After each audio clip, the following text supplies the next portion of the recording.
Olá, eu sou a Mariana Jungmann e nós estamos de volta com as notícias que circularam hoje nos corredores do Poder.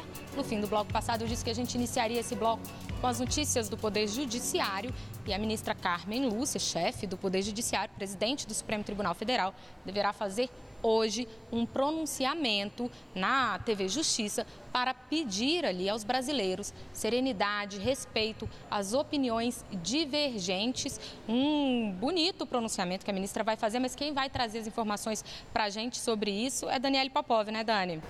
Pois é, Mariana, o conteúdo do pronunciamento de Carmen Lúcia foi divulgado à imprensa hoje à tarde. No texto, a presidente do Supremo afirma que vivemos tempos de intolerância e de intransigência contra pessoas e instituições e pediu serenidade. Serenidade para que as diferenças ideológicas não sejam fonte de desordem social e para romper com o quadro de violência. O recado da presidente do STF abre a semana em que será julgado pelo Supremo o recurso do ex-presidente Lula para que ele possa recorrer em liberdade daquela condenação em segunda instância na Operação Lava Jato, no processo do Triplex no Guarujá, em São Paulo. O pronunciamento de Carmen Lúcia reforça que a democracia brasileira é fruto da luta de muitos e fora da democracia não há respeito ao direito nem esperança de justiça e ética.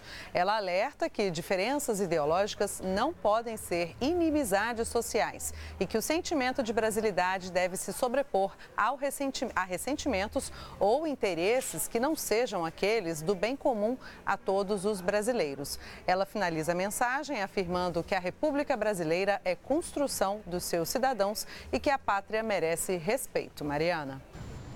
Obrigada, Daniele Popov. Olha, essa questão sobre a possibilidade de prisão após condenação em segunda instância também está mobilizando aí todo o meio jurídico com opiniões a favor e contra. Já é o tema que certamente vai marcar essa semana, essa decisão, se ela de fato se concretizar a partir dessa votação do habeas corpus do ex-presidente Luiz Inácio Lula da Silva. E hoje foi dia de advogados, promotores, juízes irem ao Supremo Tribunal Federal se manifestar a favor e contra essa questão. Jéssica Gonçalves, a equipe da Rádio Nacional acompanhou tudo isso hoje, né? É sim, Mari, mais de 5 mil membros de ministérios públicos, além de juízes de todo o país, assinaram o abaixo-assinado que foi entregue hoje para os ministros do Supremo Tribunal Federal, pedindo que a Corte mantenha o entendimento que torna possível a execução da pena de réus condenados pelos tribunais de segunda instância.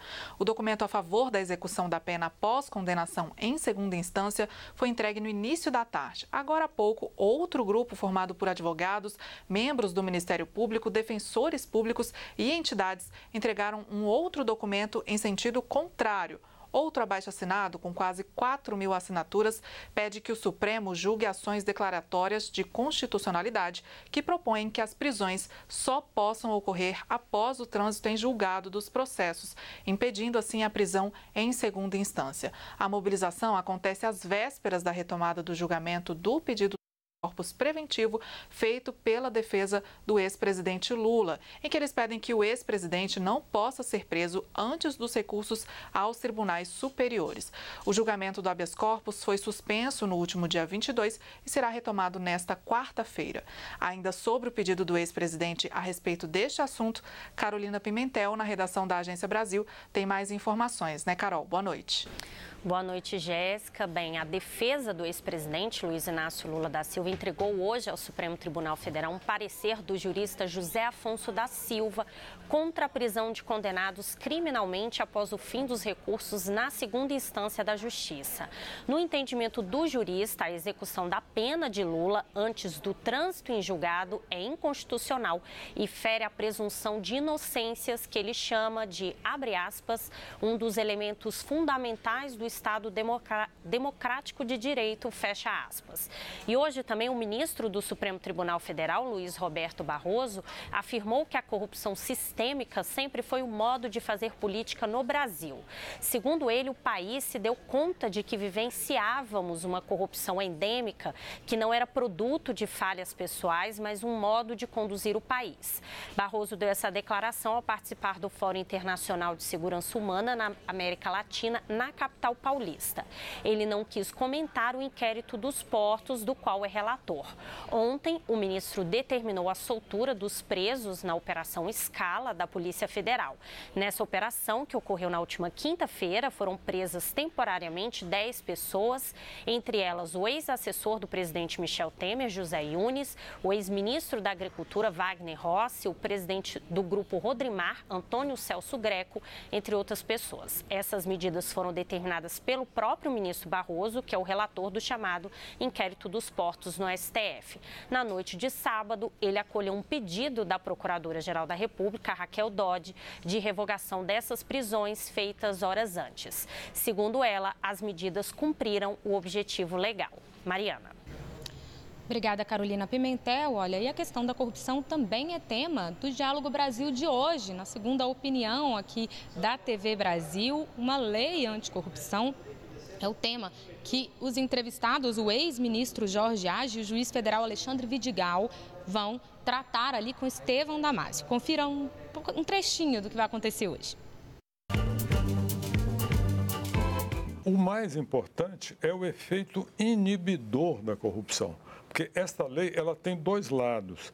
Ela tem um lado sancionador, com multas pesadas que vão de 0,1% a 20% do faturamento bruto da empresa do ano anterior. Penas além da divulgação da decisão condenatória para causar um dano de imagem, que cada vez é mais importante para as empresas, também tem as penas aplicáveis pela via judicial. Mas me parece que a grande virtude é um novo paradigma no que tange à necessidade de mudarmos a cultura da honestidade no Brasil. Ou seja, a corrupção está no nosso DNA, doutor Alexandre? A corrupção, muito isso. A corrupção, a rigor, está no DNA de todo cidadão em qualquer parte do mundo. Não perca, então, Diálogo Brasil hoje às 10h15 da noite. Vamos voltar a São Paulo para falar com a Vanessa Casalino. Vanessa, o Tribunal de Justiça aí de São Paulo iniciou um programa para acolher, mais um programa para acolher mulheres vítimas de violência doméstica, né? Sim, Mária, parceria entre o Tribunal de Justiça de São Paulo, a Secretaria Estadual de Saúde e uma organização da sociedade civil de interesse público. O programa oferece reparação estética, ortopédica e odontológica de graça. O projeto Fênix, Alçando Voo, existe desde 2016, mas até o mês passado o encaminhamento era feito apenas por juízes, membros do Ministério Público, da Defensoria Pública, Advocacia e delegacias de polícia. Agora as vítimas também podem pedir atendimento diretamente na Coordenadoria da Mulher em Situação de Violência Doméstica e Familiar do Poder Judiciário. Os atendimentos médicos são encaminhados para a Secretaria Estadual da Saúde e as cirurgias reparadoras são feitas pelo SUS. Já os odontológicos são feitos desde 2012. Mais de 750 mulheres já foram atendidas em todo o país. De acordo com números do CNJ, o Conselho Nacional de Justiça, só no ano passado, 1.200.000 processos de violência doméstica contra mulheres foram registrados no Brasil, o equivalente a uma ação para cada 100 brasileiras, Mari. Obrigada, Vanessa Casalino. E como eu disse, hoje é dia também de segunda opinião aqui na TV Brasil. É dia também de conversa com Rosiane Kennedy, que não está conosco hoje aqui nos Corredores do Poder, mas vai estar com você logo mais à noite. A entrevistada dela, que vai ao ar hoje, é Maria do Carmo Silveira, secretária executiva da Comunidade dos Países de Língua Portuguesa. Ela é de São Tomé e Príncipe, economista, mestre em administração pública e doutoranda em desenvolvimento socioeconômico na Universidade de Lisboa. Maria do Carmo Silveira foi primeira-ministra e chefe do governo no país onde nasceu. Foi também ministra do Planejamento e Finanças e comandou o Banco Central em 2 períodos. É reconhecida como defensora dos direitos das mulheres e crianças. Atualmente, é secretária executiva da Comunidade dos Países de Língua Portuguesa, a CPLP, onde reafirmou o compromisso com a igualdade de gênero. A nossa conversa é sobre os desafios compartilhados pelos 9 países que falam o português e a valorização do idioma. A língua portuguesa é hoje a 5ª língua mais falada no mundo. É, por sinal, a língua, nos próximos 20 e 30 anos, será a língua mais falada do Hemisfério Sul. Por isso, tem um potencial enorme. Não perca, então, hoje, às 9h15 da noite, conversa com Rosiane Kennedy. Vamos voltar, então, à Agência Brasil para um apanhado de notícias internacionais. Carolina Pimentel. Vamos lá, Mariana. Olha, o presidente dos Estados Unidos, Donald Trump, propôs ao líder russo, Vladimir Putin, se reunir na Casa Branca. A informação foi divulgada hoje por um assessor de Putin. A ideia do encontro foi qualificada como interessante e positiva, embora ainda não haja uma data ou um prazo. O diplomata admitiu que, dada a tensão provocada pela expulsão de diplomatas e o fechamento de consulados por causa do caso de envenenamento de um ex-espião russo na Inglaterra, certamente é difícil tratar a possibilidade de uma cúpula. Olha, e a política e ativista Winnie Mandela, segunda esposa do ex-presidente sul-africano Nelson Mandela, morreu hoje aos 81 anos. A reconhecida ativista sofreu uma infecção nos rins, pela qual foi hospitalizada e recebeu alta no último dia 20 de janeiro. Winnie e Nelson Mandela se separaram em 1992. Em 1994, ela foi eleita deputada e nomeada vice-ministra de Arte e Cultura. O presidente do Egito, Abdul Fattah, foi reeleito para um segundo mandato com 97,08% dos votos em umas eleições realizadas nos dias 26, 27 e 28 de março. O presidente da Comissão Eleitoral Egípcia anunciou em entrevista coletiva que o presidente egípcio recebeu mais de 21 milhões de votos, enquanto seu adversário obteve mais de 600 mil. Mariana. Obrigada, Carolina Pimentel. A gente também te lembra que na Agência Brasil você fica sabendo todas as informações sobre o terremoto que aconteceu na Bolívia, mas foi sentido aqui em Brasília, em São Paulo, inclusive esvaziou alguns prédios públicos aqui em Brasília, em agenciabrasil.abc.com.br. Uma boa noite para você, um ótimo começo de semana.